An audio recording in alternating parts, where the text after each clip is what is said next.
நீ என்னம்மா சாப்பிடாம அப்படியே வச்சிட்டு இருக்க? வயசு புள்ள இப்படியா சாப்பிடுறது? நல்லா அள்ளி அள்ளி சாப்பிடு. கோழி மாதிரி கொஞ்சம் கொஞ்சமா குறிச்சிட்டு இருக்க. உடம்பு என்னத்துக்கு ஆவறது?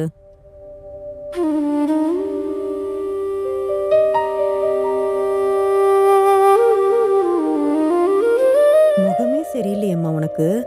என்னம்மா யோசிச்சுட்டு இருக்க? இல்லைம்மா, இந்த மாதிரிலாம் சிரித்து சத்தம் கேட்டே ரொம்ப நாள் ஆச்சு. நீங்கள் சாப்பிட சொன்னதும் இப்போ கூட நீங்கள் கேட்டீங்கல்ல முகமே சரியில்லைன்னு.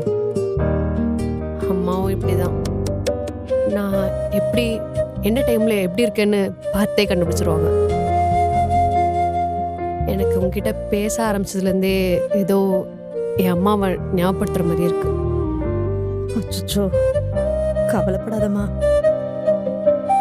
ஆமாக்கா, ஃபீல் பண்ணாதீங்க. ஏய் சரி சரி மா, ஏமா அவங்க அம்மாவை ஞாபகப்படுத்தி கஷ்டப்படுத்திட்டு இருக்க? டேய், நான் என்னடா பண்ணேன்?